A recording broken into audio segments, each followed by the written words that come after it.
بسم اللہ الرحمن الرحیم الحمد للہ رب العالمین والصلاة والسلام على سیدنا و نبینا و حبیبنا و شفیعنا و مولانا محمد خاتم النبیین و امام المرسلین وعلى آلہ و اصحابہ اجمعین وعلى كل من تبعهم بإحسان إلى يوم الدین۔ اما بعد، میرے بزرگوں، دوستوں اور بھائیوں، السلام علیکم ورحمۃ اللہ وبرکاتہ۔ ماشاء اللہ، ربیع الاول کا مہینہ چل رہا ہے اور کل ہمارے ہاں 12 ربیع الاول ہوگی، اور بعض ملکوں میں 12 ربیع الاول آج ہے، اور یہ وہ مبارک دن ہے جس میں اللہ تبارک و تعالی نے پوری انسانیت پر یہ عظیم احسان فرمایا کہ اس میں حضور پرنور صلی اللہ علیہ وسلم کی ولادت ہوئی۔ اگرچہ روایتوں میں یہ اختلاف ہے کہ آپ کا صحیح یوم ولادت کیا ہے۔ عام طور سے مشہور یہی ہے کہ 12 ربیع الاول آپ کا یوم ولادت ہے، لیکن محققین کا کہنا یہ ہے کہ آپ کی ولادت 9 ربیع الاول کو ہوئی تھی اور وفات 12 ربیع الاول کو ہوئی۔ بہرحال، ربیع الاول کا مہینہ اور اس کا وہ دن جس میں سرکار دو عالم صلی اللہ علیہ وسلم دنیا میں ایک احسان عظیم بن کر تشریف لائے، وہ اس تاریخ انسانیت کا سب سے عظیم دن تھا۔ اور اگر دین اسلام میں کسی کا یوم ولادت منانے یا یوم وفات منانے کا کوئی تصور ہوتا تو اس سے زیادہ کوئی دن اس بات کا مستحق نہیں تھا کہ اس کو عید کے طور پر منایا جائے۔ لیکن اللہ جل جلالہ نے اپنے خاتم النبیین صلی اللہ علیہ وسلم کے ذریعے ہمیں جو دین حنیف بھیجا، اس میں ان رسمیات کی طرف کوئی توجہ نہیں دی گئی کہ فلاں دن منا لو، فلاں دن جشن کر لو، فلاں دن جشن منا کر اس کو عید سمجھو۔ یہ تصور اصل میں غیر مسلموں کا ہے۔ مسلمانوں کے ہاں، مسلمانوں کی شریعت میں کسی کے یوم ولادت یا کسی کے یوم وفات منانے کا کوئی تصور نہیں ہے۔ یہی وجہ ہے کہ جیسا میں نے عرض کیا، اگر یہ تصور ہوتا تو اس دن سے زیادہ کوئی اس بات کا مستحق نہیں تھا کہ اس کو عید کے طور پر منایا جائے جس دن رسول کریم صلی اللہ علیہ وسلم اس دنیا میں تشریف لائے۔ لیکن نبوت کے بعد آپ 23 سال اس دنیا میں تشریف فرما رہے اور اللہ جل جلالہ کے احکام پہنچانے کا فریضہ انجام دیتے رہے۔ پورے 23 سال میں کوئی بھی ایک واقعہ ایسا نہیں ہے کہ آپ نے ربیع الاول کے کسی دن کو اپنے یوم ولادت کے طور پر منانے کا حکم دیا ہو یا خود اس کا کوئی جشن منایا ہو. 23 سال پوری زندگی میں ہر سال ربیع الاول آتا تھا، لیکن کبھی رسول کریم سرورت عالم صلی اللہ علیہ وسلم نے اپنے یوم ولادت کے لیے کوئی خاص جشن منانے کا کوئی اہتمام نہیں کیا. رسول کریم سرورت عالم صلی اللہ علیہ وسلم کے دنیا سے پردہ فرمانے کے بعد وہ صحابہ کرام رضی اللہ تعالی عنہم اجمعین جو حضور اقدس صلی اللہ علیہ وسلم کے سچے عاشق تھے، آپ کے زندگی کے ایک سانس پر اپنی ہزاروں جانیں نچھاور کرنے کو تیار تھے. خلفائے راشدین کا زمانہ آیا، اس میں بھی کہیں اس کا کوئی تصور نہیں ملتا کہ حضرات خلفائے راشدین نے ربیع الاول کے مہینے میں خصوصی طور پر کوئی عید منانے کا یا جشن منانے کا. صدیق اکبر رضی اللہ تعالیٰ عنہ سے زیادہ بڑا عاشق کون ہوگا؟ رسول کریم صلی اللہ علیہ وسلم.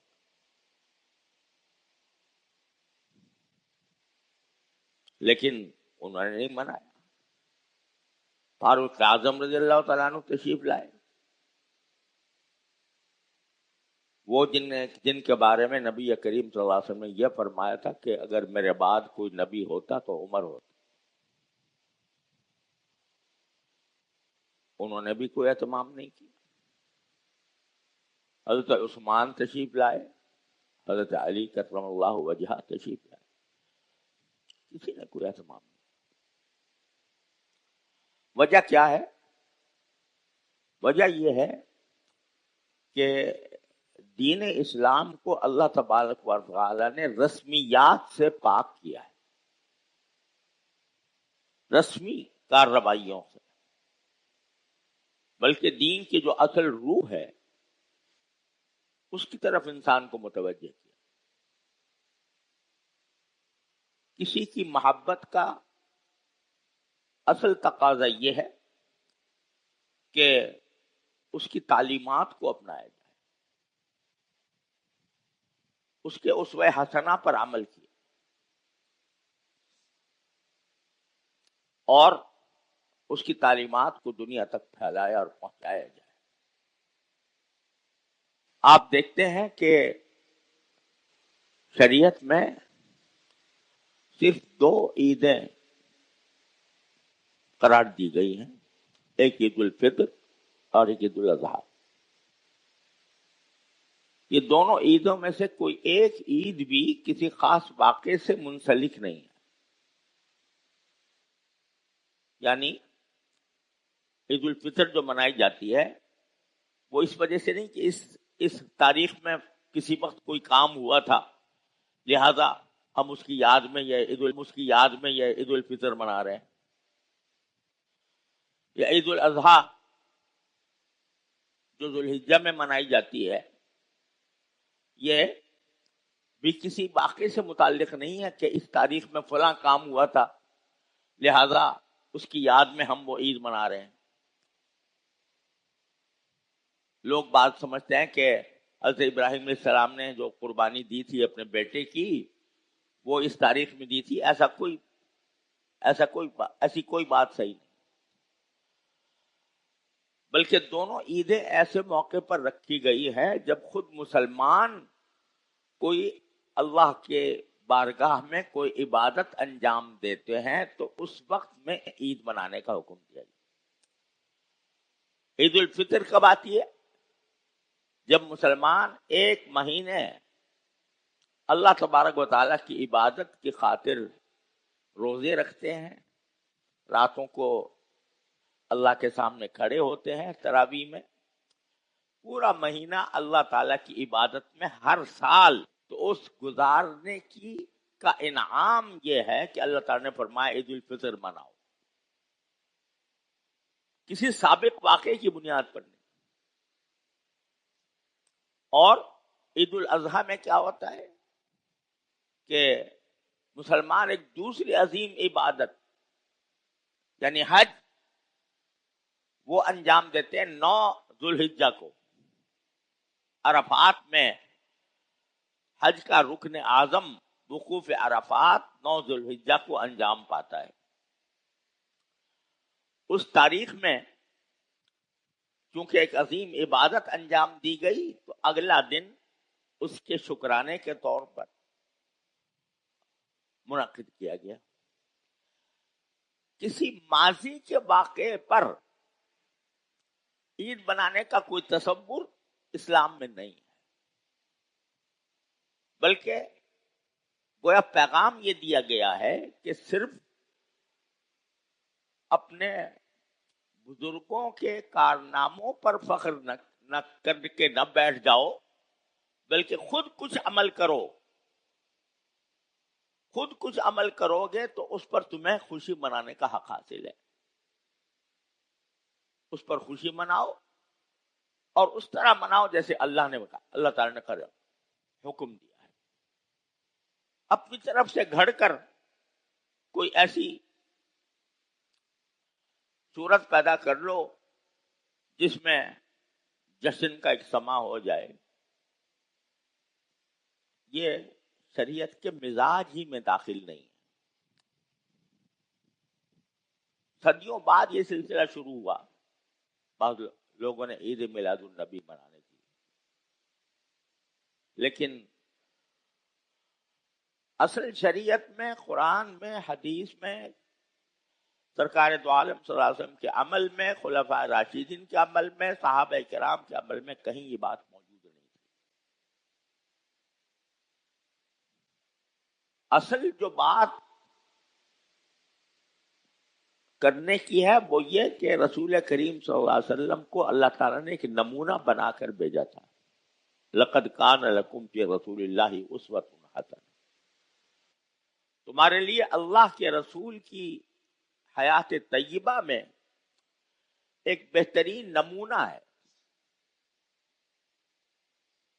کیا معنی ہے؟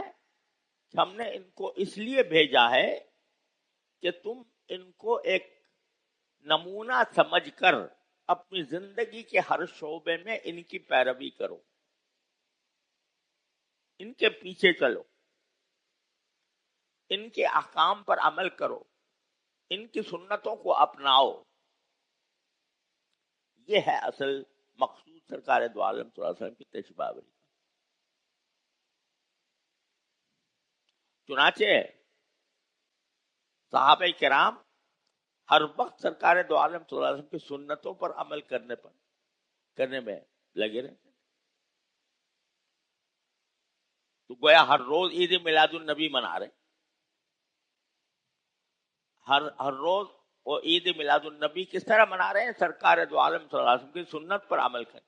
اپنا جائزہ لے رہے ہیں کہ ہماری زندگی میں کون سی سنتیں ہماری زندگی میں کون سی سنتیں ہمارے زندگی میں آئیں، کون سی نہیں آئیں. اگر نہیں آئیں تو کس طرح ہم ان کو اپنی زندگی میں لے کر آئیں. اب یہ جو ایک رسمی سلسلہ چل پڑا ہے کہ جشن منایا جا رہا ہے، اس جشن میں چراغاں ہو رہے ہیں، اس میں کعبے کی اور روضہ اقدس کی شبیہیں بنائی جا رہی ہیں. اور اب تو حالت یہ ہے بعض جگہوں پر کہ روضہ اقدس کی شبیہ بنا کر اس کے گرد طواف ہو رہا ہے. العیاذ باللہ العلی العظیم. یہ سارا کچھ شور ہنگامہ ہے اور جلسے بھی منعقد ہو رہے ہیں. نبی کریم صلی عالم صلی اللہ علیہ وسلم کی سیرت طیبہ کا بیان جس وقت بھی ہو ایک عظیم سعادت ہے. ذکر حبیب کم نہیں وصل حبیب سے، لہذا آپ کی سیرت طیبہ کا بیان جس وقت بھی ہو، ربیع الاول میں ہو، ربیع الثانی میں ہو، جمادی الاولیٰ میں ہو، ہر وقت ہونا چاہیے. کوئی مہینہ اس کے لیے مخصوص نہیں. مبارک کے نتیجے میں یہ جائزہ لینے کی ضرورت ہے کہ ہماری زندگی میں کوئی تبدیلی آئی یا نہیں آئی. سرکار دو عالم صلی اللہ علیہ وسلم کی سیرت طیبہ کا بیان ہوا اور آپ کے اخلاق عظیمہ کا ذکر ہوا. قرآن جس کی تعریف کرتے ہوئے فرماتا ہے انک لعلی خلق عظیم، کہ آپ عظیم اخلاق پر پیدا کیے گئے ہیں. یہ قرآن شہادت دے رہا ہے. اور خود آپ نے فرمایا انما بعثت لاتمم مکارم الاخلاق، مجھے اس لیے بھیجا گیا ہے تاکہ تمہارے اخلاق کو درست کروں، اس کو مکمل شریفانہ اخلاق بناؤں، اس لیے بھیجا گیا مجھے. تو کیا ہم جائزہ لیتے ہیں کہ ہمارے اخلاق نبی کریم صلی اللہ علیہ وسلم کے اخلاق سے کس قدر مطابقت رکھتے؟ سرکار دو عالم صلی اللہ علیہ وسلم ساری زندگی کبھی کوئی غلط بیانی نہیں کی. نبوت سے پہلے بھی آپ کا لقب صادق اور امین تھا. سارے مکہ والے آپ کو صادق کے لفظ سے اور امین کے لفظ سے پکارا کرتے تھے. صادق کے معنی سچا اور امین کے معنی امانت دار. اس کی گواہی سب دیتے کہ سرکار دو عالم صلی اللہ علیہ وسلم صادق اور امین ہے. اور نبوت سے پہلے یہ حال تھا تو نبوت کے بعد اللہ تعالیٰ نے یہ دکھایا کہ جو شخص اپنی عام زندگی میں کبھی جھوٹ نہیں بولتا وہ اللہ کے اوپر یہ جھوٹ باندھے گا کہ اس نے مجھے رسول بنا کر بھیجا. تو اس لیے آپ کی اخلاق عظیمہ کا ایک عظیم نمونہ یہ تھا کہ سچائی، جھوٹ سے اجتناب. اب ذرا گریبان میں منہ ڈال کر ہم اپنے دیکھیں کہ آیا ہم بھی سرکار دو عالم صلی اللہ علیہ وسلم کے اس اخلاق پر پورے اترتے ہیں؟ وعدے کی پابندی، جو وعدہ کیا اس وعدے کو پورا کرنا، یہ سرکار دو عالم صلی اللہ علیہ وسلم کے اخلاق کا حصہ تھا. کیا ہم اس کی کتنی پابندی کرتے ہیں؟ وعدے کی پابندی کا یہ حال تھا کہ رسول کریم سرور دو عالم صلی اللہ علیہ وسلم نے اپنے ایک ساتھی سے یہ طے کیا تھا کہ بھئی فلاں وقت میں ہم فلاں جگہ ملیں گے. حضور اقدس صلی اللہ علیہ وسلم اپنے وعدے کے مطابق اس جگہ تشریف لے گئے، لیکن وہ ساتھی نہیں آیا. تو آپ کھڑے رہے کیونکہ وعدہ کر لیا تھا کہ میں یہاں پر آؤں گا، تو انتظار میں کھڑے رہے. روایتوں میں آتا ہے کہ کئی دن تک اس انتظار میں کھڑے رہے. روایتوں میں آتا ہے کہ کئی دن تک اس جگہ پر آپ مسلسل کھڑے رہے. کیوں؟ اس لیے کہ وعدہ کیا تھا. یہ اخلاق ہمارے اندر ہیں کہ وعدہ کر کے اس وعدے کو نبھائیں، اس کے اوپر عمل کریں. دیکھو ہمارے سامنے طالب علم بیٹھے ہوئے ہیں، جب یہ مدرسے میں داخلہ لیتے ہیں تو ایک فارم پل کرتے ہیں. اس فارم یہ ایک وعدہ ہے جو آپ کر رہے ہیں، بلکہ ایک معاہدہ ہے جو ادارے کے ساتھ کر رہے ہیں. اب گریبان میں منہ ڈال کر دیکھ لو کو کس حد تک اس کی پابندی کی ہے، کس حد تک نہیں کی۔ ایک طرف جھوٹ بھی بولو، وعدہ خلافی بھی کرو، اور نبی کریم صلی اللہ علیہ وسلم کے اخلاق کو پیچھے ڈالو معاذ اللہ، اور پھر بھی کہو کہ ہم حضور کی محبت میں ان کا دن منا رہے ہیں۔ رسول کریم صلی اللہ علیہ وسلم نے فرمایا تھا کہ بہادر وہ نہیں ہے جو لڑائی میں دوسرے کو پچھاڑ دے۔ یہ فرمایا بہادر وہ نہیں ہے جو لڑائی میں دوسرے کو پچھاڑ دے، بلکہ بہادر وہ ہے کہ جب غصہ آئے تو وہ اپنے غصے پر قابو پا لے، اس غصے کا غلط استعمال نہ کرے، اس پر قابو پا لے۔ اور فرمایا تھا کہ اللہ تبارک و تعالیٰ کو کوئی گھونٹ جو انسان اپنے حلق سے اتارتا ہے، کوئی گھونٹ اتنا پسند نہیں ہے جتنا غصے کا گھونٹ، کہ غصہ آیا، دل چاہ رہا ہے میں دوسرے کا منہ نوچ ڈالوں، لیکن اس غصے کے کوئی گھونٹ، غصے کا گھونٹ پی گیا کہ نہیں، میں اللہ کے حکم کے مطابق میں اس غصے کو پی جاتا ہوں۔ والکاظمین الغیظ والعافین عن الناس، جو غیظ کو گھونٹنے والے ہیں اور لوگوں سے درگزر کرنے والے ہیں۔ یہ سبق رسول کریم صلی اللہ علیہ وسلم نے سکھایا۔ رسول کریم صلی اللہ علیہ وسلم کے ذمے ایک مرتبہ کسی کا کچھ دین واجب تھا، اور ساری دنیا جانتی تھی کہ اگر آپ کے اوپر کوئی چیز واجب ہوتی ہے تو آپ وقت پر ادا فرماتے۔ اس کے باوجود دوسرا آدمی آ گیا، آ کے سخت لہجے میں سرکار دو عالم صلی اللہ علیہ وسلم سے مطالبہ کرنے لگا، سخت لہجے میں، کہ تم وعدہ پر کیوں نہیں دے رہے ہو؟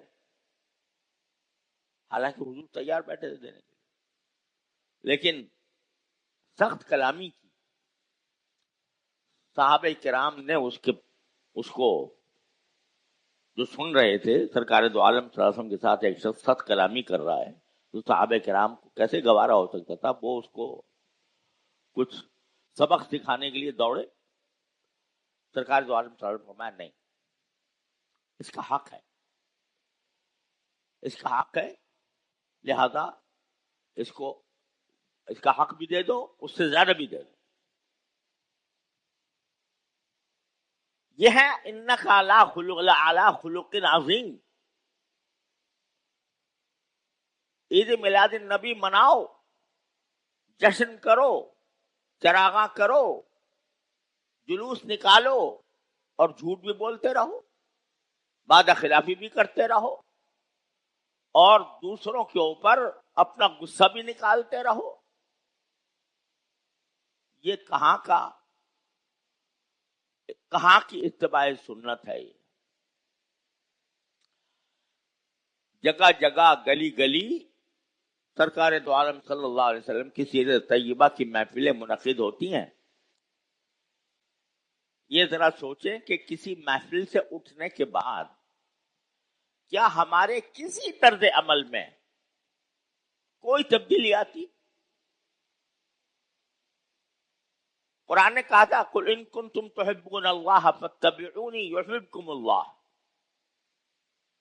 اگر تم باقی اللہ سے محبت کرتے ہو تو حضور سے فرمایا تھا یہ کہو لوگوں سے کہ اگر باقی اللہ سے محبت کرتے ہو تو میری اتباع کرو، اللہ تم سے محبت کرے گا۔ ہر چیز میں میری اتباع کرو۔ میں ایک نمونہ بنا کر، ایک شاہکار اعظم، اللہ جل جلالہ اپنی تخلیق کا شاہکار اعظم بنا کر بھیجا رسول کریم صلی اللہ علیہ وسلم۔ اس کو دیکھو، اس کی بات سنو، پر عمل کرو، اس کا طریقہ دیکھو، اس کی انداز زندگی دیکھو، اس پر عمل کرو.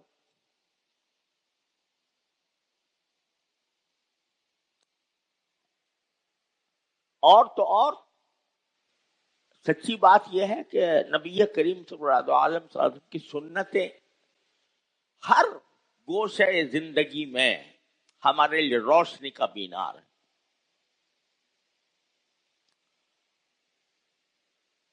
پہلے کم از کم اس کا یہ نتیجہ تو ہو، ربیع الاول کے منانے کا یہ نتیجہ تو ہو کہ سنتیں معلوم کریں کہ بھائی سنتیں ہیں کیا اور ان پر عمل کیسے کیا جاتا ہے.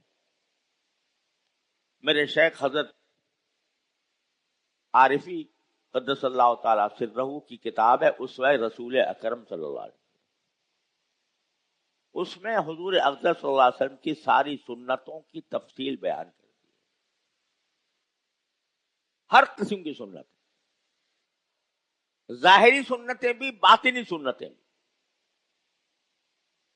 کم از کم یہ جذبہ پیدا کر لو، اس جذبے کے ساتھ وہ کتاب پڑھ لو کہ اس کی سنتوں پر جتنی سنتیں عمل میں آئیں گی، علم میں آئیں گی، اس پر عمل کرو. قرآن یہ کہتا ہے کہ جب تم میرے نبی صلی اللہ علیہ وسلم کی سنت پر عمل کرو گے اللہ تم سے محبت کرے گا.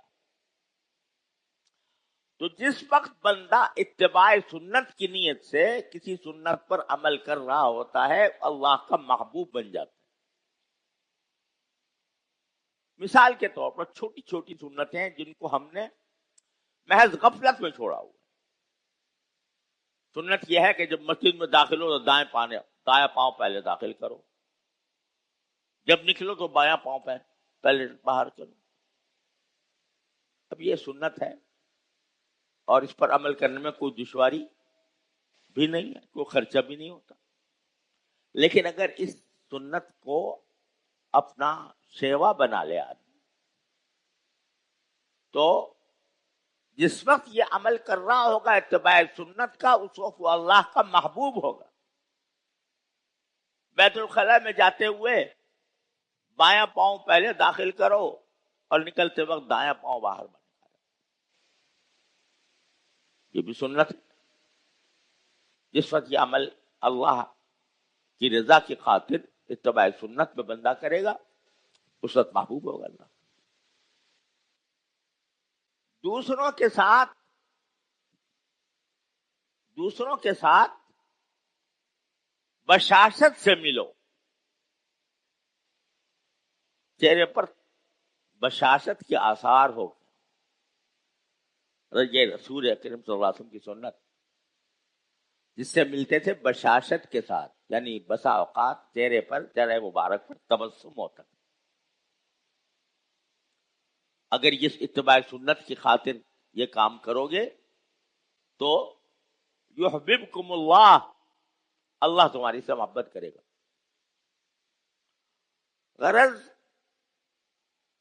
یہ محفلیں یا جلسے جن میں سیرت طیبہ کا مبارک ذکر ہو رہا ہے، اس سے اگر یہ فائدہ اٹھائیں کہ حضور کی سنتیں معلوم کریں اور ان سنتوں پر عمل کرنا شروع کریں، اپنا جائزہ لیں کون سی سنت پر میں عمل کرتا ہوں، کون سی سنت پر عمل نہیں کرتا. جن پر نہیں کرتا ان پر عمل کرنے کا ارادہ کر لے، قصد کر لے، عزم کر لے کہ اب آئندہ میں اس سنت پر ضرور عمل کروں گا. تو بہت فائدہ مند. بے شک یہ محفلیں بڑی مبارک ہیں اور یہ محفلوں سے باقی صحیح معنی میں فائدہ حاصل ہوگا. لیکن محض ایک شور مچا دینے سے، محض ایک رسمی کارروائیاں کر لینے سے، عمارتوں کو سجا دینے سے یہ کوئی اتباع سنت کا مقصد حاصل نہیں ہوتا. اللہ تبارک و تعالیٰ اپنے فضل و کرم سے مجھے بھی اور آپ کو بھی اتباع سنت کی توفیق عطا فرمائے. وآخر دعوانا الحمدللہ.